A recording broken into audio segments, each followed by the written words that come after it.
नमस्कार दोस्तों, मैं हूं विनोद और आप देख रहे हैं मेरा यूट्यूब चैनल पोल्ट्री जोन। दोस्तों आज हमारे फार्म में बेच का 24वां दिन है और 24वें दिन में हमने फार्म के अंदर कोई विशेष नहीं किया। सिर्फ हमने जो है लीवर टॉनिक वापस चालू कर दिया और लीवर टॉनिक हम दे रहे हैं 1000 लीटर के ऊपर 300 ml और जो लीवर टॉनिक है वो है लीव 52। इसके अलावा वाटर सैनिटाइजेशन हमारा कंटिन्यू है और दिन में जो है हम वाटर इंटेक और फीड इंटेक की जो मेडिसिन है एक वाप जो सुगना कंपनी की है वही हम दे रहे हैं। इसके अलावा जो है हम फार्म के अंदर कोई नया इम्प्लीमेंटेशन नहीं किया। किंतु दोस्तों आज हम बहुत ही महत्वपूर्ण टॉपिक के ऊपर बात करेंगे और जो महत्वपूर्ण टॉपिक ये है कि सही एज जो है मुर्गियों की पोल्ट्री फार्म में वेरिएशन देखने का कि मुर्गियाँ जो है छोटी रहेगी और जो मेल बर्ड जो रहेंगे वो बड़े रहेंगे और फीमेल बर्ड जो रहेंगी वो छोटी रहेगी। तो उसका मुख्य कारण क्या है दोस्तों? इसका मुख्य कारण है कि हम जब ब्रूडिंग करते हैं तो ब्रूडिंग करेंगे तो अब चूंकि क्या होगा कि जिस बर्ड को प्रॉपर तरीके से टेम्परेचर मिला तो वो तो दाना बराबर खाएगा, पानी भी बराबर पिएगा।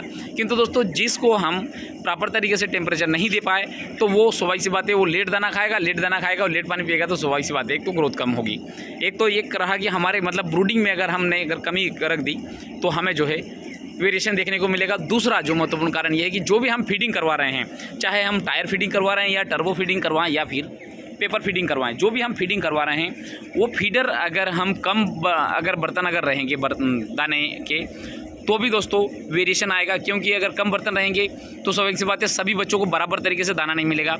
अब जिस बच्चे को जो पहले जाके खा लेगा तो उसको दाना ज़्यादा मिल जाएगा तो वो स्पीड से बढ़ेगा और जिसको दाना नहीं मिलेगा वो जो है वो स्पीड से नहीं बढ़ पाएगा। तो ये दूसरा कारण। तीसरा कारण जो दोस्तों एक महत्वपूर्ण जो कारण ये है कि हमारे हम फीडर भी बराबर तरीके से लगा रहे हैं, सब कुछ हम कर रहे हैं, किंतु दोस्तों हमारे दाने के जो बर्तनों की जो हाइट है अगर हम सुविधा के मुर्गियों के अनुसार अगर नहीं रख पाए या हम ऊपर नीचे अगर रखेंगे तो उस कंडीशन में भी वेरिएशन आएगा। क्योंकि जो बच्चा ऑलरेडी बड़ा हो चुका है, जैसे मेल जो है बड़े ही रहते हैं और फीमेल जो है छोटी रहती है। अब चूँकि ये तो आनुवंशिक जो है डिफरेंस है दोनों के बीच में। अब ये तो हमारी मान लीजिए हमने ब्रूडिंग भी सही से की, फीडर जो है हमने जब छोटे बर्ड जब रहते हैं तो हमने पेपर फीडिंग भी बढ़िया तरीके से करवाई, टर्बो फीडिंग भी बढ़िया तरीके से करवाई।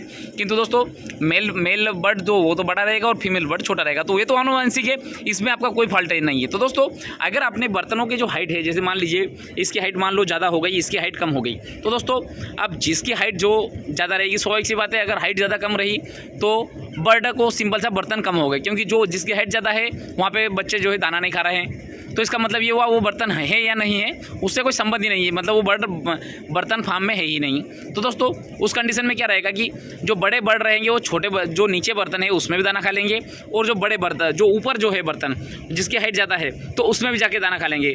अब छोटे बर्ड तो छोटे में भी जो नीचे बर्तन है उसमें भी नहीं खा पाए और जो ऊपर बर्तन है उसमें भी नहीं खा पाए, तो दोस्तों उसके कारण जो है उनको फीड कम मिलेगा। अब फीड कम मिलेगा तो स्वाभाविक सी बात है वो छोटे रह जाएंगे। अब एक और जो महत्वपूर्ण कारण है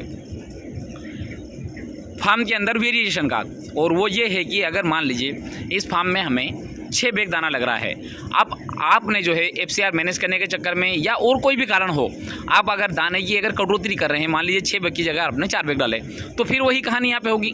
तो पहले मेल बर्ड खा लेगा ज़्यादा दाना और वो कब तक खाएगा जब तक जो है उसका जो पेट नहीं भरेगा। अब चूँकि ऑलरेडी दाने की कटौती चल रही तो मुर्गियों की एक टेंडेंसी होती है कि वो जो है दाना जो है बहुत ज़्यादा खा लेगी और जो है अपने क्रॉप में जाके इसको स्टोर कर लेगी। तो दोस्तों फिर वही कहानी चालू होगी कि जो फीमेल मुर्गियों के लिए दाना ही नहीं बचेगा, फीमेल मुर्गियों के लिए दाना नहीं बचेगा तो वो और वजन में पीछे हो जाएगी। तो दोस्तों ये जो चीज़ें हैं ये प्रैक्टिकली जो हो रहा है और वास्तविकता में मुझे भी इस फार्म में थोड़ा सा जो है वेरिएशन देखने को मिल रहा है। तो दोस्तों मैंने उसके लिए क्या किया कि ये देख रहे हैं कि आप पार्टीशन मैंने सारे खोल दिए, ये जो है पार्टीशन मैंने सारे खोल दिए, दोनों तरफ से मैं आपको दिखा दूं कि यहाँ से पार्टीशन खोल दिए। एक्चुअली क्या हो रहा था कि सामने वाले पार्टीशन में ज़्यादा बच्चे हो गए थे, एक दिन हमने फीड जो है लेट डाला था उसके कारण सारे बच्चे उधर भाग गए थे कूद के, और लास्ट वाले पार्टीशन को छोड़ दिया, ये बीच वाले पार्टीशन को भी छोड़ दिया, उधर वाले पार्टीशन में हो गए। दोस्तों हमको जो है पूरे सब पार्टीशन में बच्चों को पहले हम बराबर करते हैं और बराबर करने के बाद में हम क्या करेंगे कि उधर वाले पार्टीशन में बच्चे कम रखेंगे और यहाँ पर जो ज़्यादा बच्चे रहेंगे और जो छोटी जो मुर्गियाँ जो रहेगी उनको थोड़ा सा उठा के और थोड़ा हम आगे शिफ्ट कर देंगे और वहाँ पर क्या थोड़े और फीडर हम बढ़ा देंगे। तो उससे क्या रहेगा कि जो मुर्गियाँ पहले वाले पार्टीशन में रहेगी उधर हम थोड़ा फीड भी ज़्यादा डालेंगे, फीड ज़्यादा डालेंगे तो मुर्गियों को थोड़ा फीड ज़्यादा मिलेगा, तो उससे जो वेरिएशन कुछ हद तक जो है कम हो जाएगा। किंतु दोस्तों ये तो हमारा तरीका हो गया कि हम कैसे वेरिएशन को दूर कर सकते हैं, किंतु अब आया कैसे हमने 3 कारणों के ऊपर तो बात कर लिया, और एक और जो महत्वपूर्ण कारण वो ये है कि जैसे मान लीजिए पेलेट फीड और मैश फीड। पेलेट फीड में जो है वेरिएशन कम देखने को मिलेगा और मैश फीड में वेरिएशन ज़्यादा देखने को मिलेगा। उसका भी मैं कारण बताऊँ दोस्तों। पेलेट फीड की हम बात करें कि पेलेट फीड में जो है वेरिएशन कम देखने को मिलेगा और मैश फीड में वेरिएशन ज़्यादा देखने को मिलेगा। उसका क्या कारण है दोस्तों? अगर हम देखें, ये जो फीड है ये सुगना कंपनी का पेलेट फीड है। अब पेलेट फीड में जो है ये देखिए, पेलेट फीड में क्या होता है कि जो मेडिसिन जो है पूरे दाने में जो है बराबर तरीके से मिक्स हो जाती है, और दाना जो है इस प्रकार से दानेदार रहेगा। ये मान लीजिए ये इस प्रकार से दाना हुआ बना हुआ रहेगा। तो दोस्तों जो भी मुर्गियां खाएगी बराबर तरीके से जो है उसमें जो मेडिसिन का डिस्ट्रीब्यूशन होगा। किंतु दोस्तों मैश फीड में क्या होता है कि अब अधिकतर मुर्गियां जो है, पहले जो मुर्गियां खा के दाना खा के चली गई, अब मेडिसिन जो है ग्रोथ प्रमोटर जो भी मेडिसिन या एंटीबायोटिक या फिर एंटीबैक्टीरियल जो मेडिसिन जो है वो पाउडर फॉर्म में रहती है। ये मैं मैश फीड की बात कर रहा हूँ। मैश फीड में अब जो है, अब जो पहले जो मुर्गियां खा के चली गई दाना, अब वो जो दानेदार जो है उनको उठा के खा लेती है। अब उसमें जो पाउडर फॉर्म की जो मेडिसिन बची, तो दोस्तों उसमें जो है सभी मुर्गियों में जो है, अब चूँकि हमारी जो मेडिसिन जो है वो पाउडर फॉर्म में है, अब दूसरी मुर्गियों जो आई पहले जो आई वो जो दाना उठा के चली गई, उसमें प्रॉपर तरीके से उसको मेडिसिन नहीं मिल पाएगी। किंतु दोस्तों लास्ट में जो पाउडर फॉर्म में जो अधिकतर जो मैश फीड में देखेंगे कि जो पाउडर जो बचता है उसमें ही अधिकतर मेडिसिन रहती है। तो दोस्तों इसके कारण जो है मेडिसिन का जो प्रॉपर तरीके से डिस्ट्रीब्यूशन नहीं हो पाता, क्योंकि अब जो लास्ट में जो पाउडर फॉर्म की जो मेडिसिन है जो मुर्गी खाएगी उसी को जो है मेडिसिन मिलेगी। किंतु अब जो पहले मुर्गी खा के जो चली गई उसको तो मेडिसिन नहीं मिली।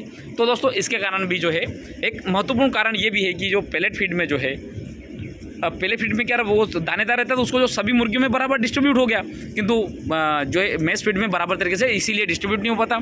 अब डिस्ट्रीब्यूट नहीं हो पाएगा तो किसी को ग्रोथ प्रमोटर मेडिसिन मिल गई और किसी को जो है नहीं मिल पाई। तो दोस्तों ये भी एक महत्वपूर्ण कारण है मुर्गियों का वेरिएशन का। तो दोस्तों अब हमें क्या करना है कि इन चीज़ों को जो है, जैसे मान लीजिए मैश फीड अगर हमारे पास में है तो कोशिश ये करें कि उसको जो है बर्तनों को थोड़ा सा हिलाते रहें समय समय पे, तो वो मोटा दाना और डस्ट जो है वो भी मिक्स होता रहेगा, तो मुर्गियां जो है उसको आसानी से दाना खाती रहेगी।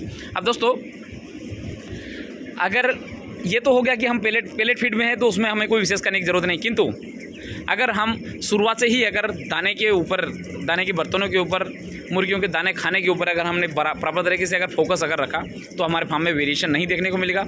वेरिएशन कम होने से मुर्गियां बराबर तरीके से हमारे साइज जो है बराबर तरीके से आएगा और उसके कारण हमारे FCR भी सही रहेगा, और दोस्तों हमें बेचने में भी समस्या नहीं आएगी। नहीं तो दोस्तों जब भी हम मुर्गियां बेचते हैं तो ट्रेडर लोग क्या बोलते हैं कि 2 किलो के मुर्गों के साथ में 1700 ग्राम या 1600 ग्राम का अगर आप अगर मुर्गियाँ देंगे तो चल जाएगा, किंतु 2 किलो के मुर्गे के साथ में अगर आप 1200 ग्राम का मुर्गा अगर देंगे या 1200 ग्राम का अगर आप चिक्स पकड़ के उसको दे देंगे तो वो ट्रेडर नहीं लेगा। तो दोस्तों उसके कारण हमें सेलिंग में भी प्रॉब्लम होती है। तो आप ऐसा तो नहीं है हम छाँट के मुर्गियाँ बेचते, क्योंकि सुगना कंपनी हो या फिर इंटीग्रेशन फार्मिंग में छाँटने वाला कोई कॉन्सेप्ट नहीं होता, उसमें जो है सिर्फ एक तरफ से भरना होता है। अगर हम प्राइवेट फार्मिंग कर रहे हो तो हम ये कर सकते हैं कि चलो ठीक है बड़े भरवा दें और छोटे को हम रोक लें, 2 दिन दाना खिला के उसको बड़ा करके बेच दें। किंतु दोस्तों इंटीग्रेशन कंपनियों में ऐसा नहीं होता, वहाँ पर जो है सिंपल सा आपको जो है एक तरफ से ही मुर्गियाँ भराना होता है। तो दोस्तों मेरा कहने का सर सिर्फ इतना सा तात्पर्य, आज महत्वपूर्ण टॉपिक पे हम इसलिए चर्चा किया कि